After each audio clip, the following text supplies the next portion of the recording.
Hey, good evening, everybody.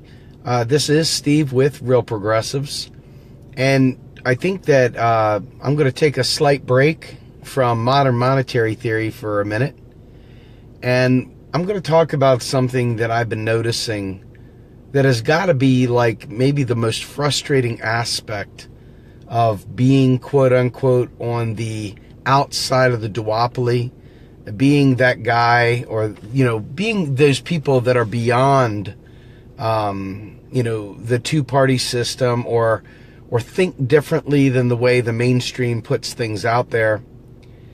And, I go back to high school, I go back to middle school, hell, I go back to elementary school, and the kid that thought more deeply, that took things more hard, that thought about issues, that had the feelings, that it was able to relate emotionally to issues a lot more so than the other kids, they always got fucked with. It was always like, hey man, you got to join the crowd, man. Hey, look over there, he's a nerd, he's a whatever. And I think that flock of simpletons that always made the guy or gal who thought deeper feel like an outsider or an outcast. I think that it's a sad testimony to not only politics in America today, but to society at large. You've got to appeal to simpletons. You've got to appeal to the people that don't want to think about anything at a deeper level. You've got to appeal to these people that look at a headline and think they know what's going on. And, the more I think about this, the more and more enraged I get at times. And then I look, and I think to myself, God bless. The Green Party has much, much better ideas than the Democrats or the Republicans. The people that I talk to that are independents largely have better ideas than anybody in the duopoly has. They look at issues at a much deeper level. Like they can't even stand surface level conversation. And, I remember going to like family reunions and stuff like that. And I wanted to talk about an issue, and I just couldn't have like that casual conversation where it was just sort of like, surface level. And you could see people go, oh God, he's going to start talking about whatever again. You know what I mean? And you look at this stuff and you realize that the vast majority of Americans crave simplicity. They don't want to ever think. They don't want to have to think. And they resent anyone that forces them to think. This is no joke. They literally resent being forced to think. They resent you challenging them to think through a problem beyond what Bernie Sanders said, or beyond what Jill said, or beyond what, the Democratic Party said, or beyond what Rachel Maddow said, or whatever. And you say it, and if you say something different, then they're like crazy. They can't handle it. It absolutely wrecks their whole world, their entire world. If you take the conversation past the headline, they can't handle it. So what does that do for us? Think about this for a minute. This is an important point I'm about to make. We have to get the majority of them to believe what we believe, or we get nowhere. It doesn't matter if we have the hardy 115,000 real progressives ready to fight the good fight. And I'll be perfectly honest with you, most of that 115,000, most of them, probably shallow too, quite frankly. They probably saw the cool logo, because we have a kick-ass logo, let's be fair. They saw the cool logo, they thought it'd be fun to like it, they click like. They probably have never watched a single one of the interviews we do. They probably haven't watched anything, right? I mean, seriously, quite frankly, they probably haven't. I mean, you got 114,000 people, or 115,000, whatever, and you get, I don't know, 150 people watching a show at any one time. Probably Facebook's messing with you, but you're also dealing with a lot of people who are joiners. They're just joiners. That's what most of America is. They don't have time to think. They don't want to think. They follow the herd. And you could sit there and get angry about it all you want. I get angry every frickin' day. Every day I think about it, it makes me sick to my stomach. Because I want to talk about very, very deep issues as it pertains to changing the way we view economics. Okay? And the most basic concepts smack people in the forehead. I mean, they just, wow, it's like literally throwing a rubber ball against a brick wall. It just bounces. And, but complaining about it doesn't do us a whole lot of good because they are not changing. They're not changing. And that leaves us focusing on the people that we can change. So it's kind of like the definition of insanity is doing the same thing over and over again, expecting different results. And you want to educate as many people as you possibly can. You really do, because education is so vital. But it's really incumbent upon us to recognize the demographics of the people around us. And we are literally filled with people, and you can almost in their head hear them singing, "'Tis the gift to be simple, 'tis the gift to be free, 'tis the gift to come down where you ought to be." You know what I mean? I mean, this is who they are, man. It's like, I don't want to think. I don't want to think. You're forcing me to think. It's not cool. I don't like you. You're mean. And this is who your children are relying on, folks, to pass single-payer health care. This is who your children are relying on to get us the next progressive. And I'm not even joking. It is not even 2018 yet, and I already have people telling me not to bash Tulsi Gabbard because she's the only one we can trust. And I don't bash anybody, but if you don't know something, I call you out for it, right? That's the way it goes, and that's the way it'll continue going. But these people, 'tis the gift to be simple, 'tis the gift to be free, right? They don't want you to clutter their minds with any facts. They can't handle it. Their heads explode. So how do we take... You look at this. Think about this for a minute. Sprint used to have the best phone service ever. Ever. I mean, Nextel was a rock star. These folks were great. But guess who wins? AT&T and Verizon. Why did they win? Because they just kept selling simplicity and selling it over and over again. These guys over here couldn't market their way out of a paper bag, but they had the technology of gods. They could do anything, but they couldn't market their way out of a paper bag. But these folks over here had the greatest. Can you hear me now? Can you hear me now? We're still saying that. And you go back, way back to when James Earl Jones was doing the Bell Atlantic stuff. Bell Atlantic, the thought of communication. You know? I mean, they always had these great things. We're just now trying to come up with something that helps folks realize we don't have to tax the shit out of people so that we can get single-payer health care. So just maybe we might get some Republicans to help us get single-payer health care for our children and our families. But at the end of the day, yeah, exactly, we need Kevin Bacon. Maybe he'll do Footloose or something like that, you know? Yeah, Sprint signal sucks, but that's not the point. They sucked because they didn't have the money and they had shitty marketing. And unfortunately, the crew we're trying to convert to requires badass marketing. You got to have slick, simple, shiny to get their attention. And the only way we're going to get them to think about real progressive stuff is to stop being so long-faced and so serious. Why so serious? We've got to find a way to market reality. Isn't that terrible? We have to market reality. The other side can market a fairy tale and it will sell.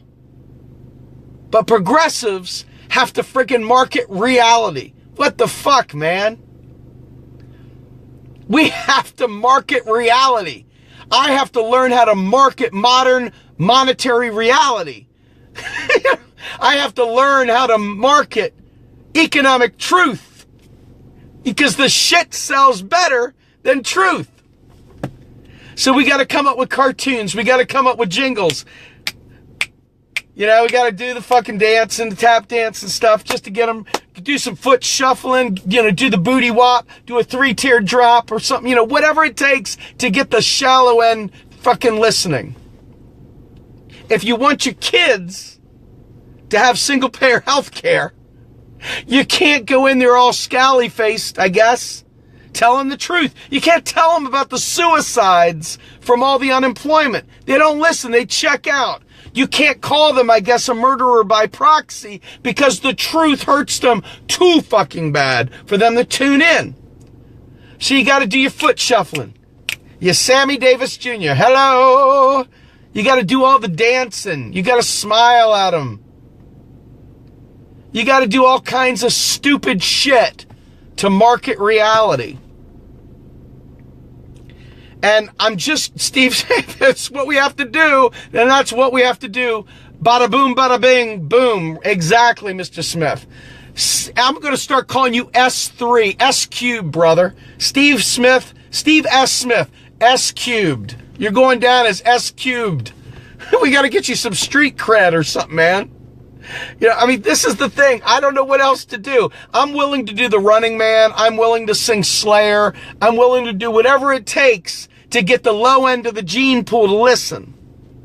I kid you not, our movement, as fucking motivated as many progressives are, our movement is content saying, well, let's have a vote on it. Let's talk about it. Let's consider the thought. Shall we perchance consider the thought? And there you are, considering the thought. Once again, should we save lives? Or should we protest Trump? Let's talk about Donald Trump's tax return. Or shall we talk about saving lives? Well, the tax return's easy, low-hanging fruit. So how can we make that shit work to our advantage? How can we make the dipshit nation pay attention to the real stuff? We got to find a way to market it. I'm telling you. If you did a test, most people read the headlines of the newspapers. They don't read beyond that. And in many cases, that's probably not a bad thing because the newspapers are full of shit these days. But honest to God, when you watch the silly nonsense that our movement is willing to be swept up by. Hey, man, give it a good story. Give it a twist, man. Make it a conspiracy, goddammit, and we are good to go, brother. That kept my attention. I mean, seriously. I mean, it's like you almost need Fred Flintstone. Hey. Or Yogi Bear. There you go. I was doing Yogi. He's like, hey, boo-boo bear. Hey, did you know that taxes don't fund spending? Yo, boo-boo. I mean, you know, and I would say get Lee Camp to give lessons, but problem is Lee Camp doesn't fucking understand economics either. So what are we going to do there, right? I mean, and this is my point. This is my point. This is my problem. It's like if you go out there and you do some tweet, as long as your tweet fits in the number of characters, that's enough information. That's all they need. No more information required. That's good enough. And so here we are. You got to be willing to hear these things, right? So we've got to work on the marketing. This is no joke. So this is a true story I'm going to tell you here. So when I had Randall Ray on the other day, Randall Ray was talking about how he was talking about George Lakoff and being able to find ways to market truth, modern monetary truth, right? And all of a sudden, one of the people that follow us, Alan Altman, came to me and said, "Hey, Steve, I just want to let you know I love what you do, and I might have an inroad for you to talk to George Lakoff." I'm like, cool deal. Maybe I'll do that. So we might need to start doing Sketch-a-Sketch or Etch-a-Sketch for dummies for these things and make them fun. Find some new cartoon character that gets them all hot and bothered. Oh, I got to read Calvin and Slobs. You know, whatever it is, man. Doonesbury. I don't care, man. Maybe we can find some way to rebrand, you know, some old Jetsons cartoon. I don't care. We just need to find a way to do it, because this long-faced fuck you attitude that I have, even, this is, folks, just so you understand, this is a lesson to Steve, okay? This is my mea culpa. This is my epiphany, right? I try my best to have these moments where I laugh out loud and I try and do some fun stuff. You know, I got my Rothschilds and I got my Elbow of Truth and I got my worthless stuff, and I drop these things in there to try to keep people's attention. I got my Elbow of Truth. I don't know. There's a bunch of things I try and throw in there. But at the end of the day, folks just want to freaking have an easy consumed meme that tells them exactly what they needed to hear. They want this little teeny meme with a really cool picture. It can't be too serious, because if it's too serious, then they get the feels, then they don't want to read it anymore. Then they get mad, and it's like, oh, it's too depressing. I'm checking out. So I've come to realize that marketing is the key, because I've got access to every expert on the subjects I want to cover. So it's not an issue of knowledge or intelligence or even access to free media. It's not even that. It's just a matter of getting it so that it's accessible to simpletons. Economics for simpletons. Progressive ideology for simpletons. How to do it for simpletons without saying simpletons, because then they get the feels. I'm telling you this stuff because I literally sat there and realized that kids are beaten up in high school. Kids are beaten up in middle school that have deep feelings, the deep feelers, the people that, you know, have all these feelings about life. And they're just tormented and taunted and just absolutely shit on. And then they come out as adults, and they're deep thinking adults, and they can't break free of that deep. I've got to wiggle down to the bottom of the hole here. I've got to dig down all the way to the bottom of the hole. We've got to find a way to make reality fit in a thimble. And I don't know how to do it. I'm not going to lie. Reality is complex, isn't it? I mean, it's simple, but it's complex, if that makes any sense at all. So how do you keep people's attention about very, very, very serious issues? And I mean, I cannot lie. That's my problem. That is the big problem, because marketing is lying. It really is, on so many levels. And I really, really, in the bottom of my heart, struggle with being a liar. It's a key part of who I am. I don't want to be a liar. And when you know the truth, you want to tell the truth. But at the end of the day, you got to ask yourself, what is it going to take to penetrate the people that are happily asleep? That are happily asleep, and you and I are dependent on them waking up so that our children don't have to suffer. How do we do that? I'm telling you right now, I don't believe the left is doing a good job of it. I believe the left as a rule is doing a miserable job of it. I believe the right wing in this country is masterful at propaganda. Masterful at taking your personal fears and turning them into something useful. They've made you fear the debt. They've made you fear foreigners. The foreigners are taking your jobs. They've made you fear everything, and then they get you to react on it. And that's how they retain power and control. The left is just miserably wonkish. They can't get out of their own way.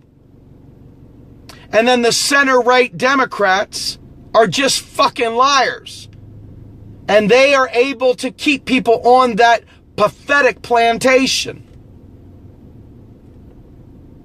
I feel really bad for those people.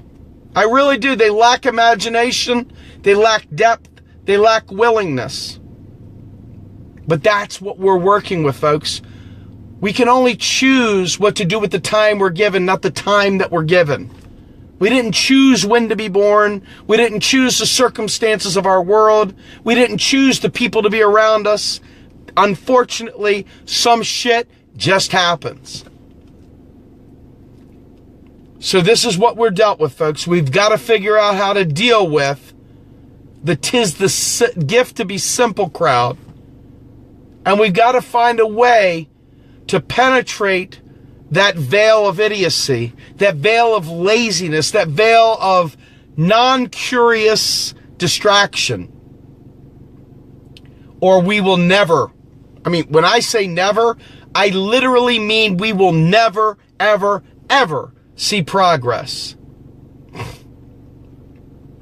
That's just the truth, gang. I wish it wasn't. I wish that we could force America to be a deep-thinking, smart juggernaut full of nothing but brilliant people. But we are full of just bafflingly dull people that really, truly don't want to learn anything beyond what they know. And that's that.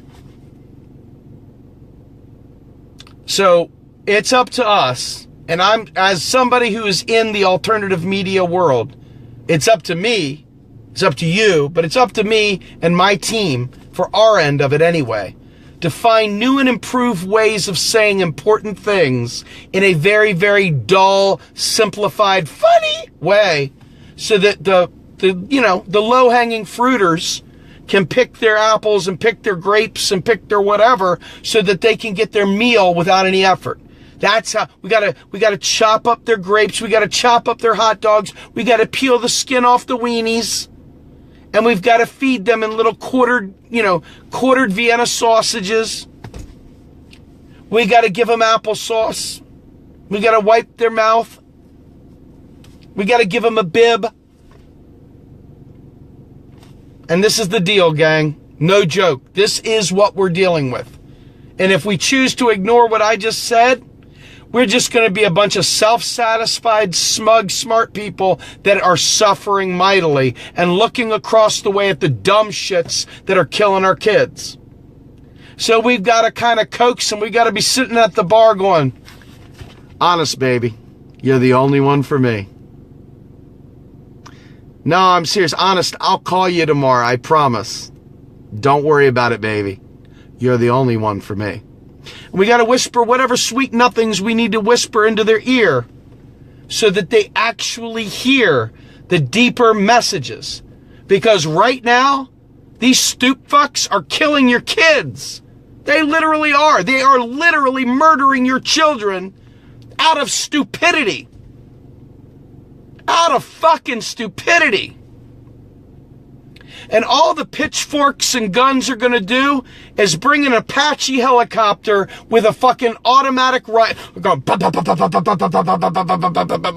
That's all that's going to do. And there's going to be a lot of dead people. An awful lot of dead people. So many dead people, you're not going to know what to do with yourself, dead people. So it's up to us to become comedians. It's up to us to start taking seriously comedy, It's up to us to start taking seriously the fact that we're dealing with really, really, really stupid people. And embrace it. Yes. I mean, seriously, you got to ask yourself, what is your end game? My end game is to have a full-blown New Deal for America. That's what my deal is. I want the New Deal, the New Deal, full of all kinds of good citizen benefits. Ironically, if you can tie this stuff to their fears, if you can tie this stuff to their hopes and dreams, if you can tie this stuff to what's ailing them today, they just might listen. And this is really, really, really what's incumbent upon real progressives. And I got to tell you, as somebody who has one or two pet peeves, typing in all caps, no matter how important what you said was, is probably the most difficult thing for me to get past in the world. Isn't that silly? There you go. That's one of my deals, man. Typing in all caps is one of the most difficult things for me to be able to stomach. Anyway, so with that, Tatsu is coming up here shortly. He'll be on in about 15 minutes. Please check out Tatsu Ikeda. He's going to have a really, really awesome interview tonight. I'm hoping that as you guys tune into these other personalities that are at Real Progressives, that you start seeing the fullness and the flavor from John Lancelot to Tatsu Ikeda and all the other individuals, Diane Moxley. We've got tons and tons of people across the board. Zach Haller, Mike Sionato. I mean, we've got tons of really, really good personalities. And I'm hoping you guys start to build a bond with them and help guide them so that we can build something incredibly special here. Because we really only want to change the world. That's all we want to do. That's all. And there are a lot of people that you will never see probably that are behind the scenes that are helping us out. People that always are there to help out. And there's too many of them to name right now. But just trust me when I say this. They know who they are, and I want to thank them. So now it's up to all of us to find our voice that speaks to the dipshits of the world. The dummies, the dullest spoons. The friggin' people that measure their IQ in negative numbers.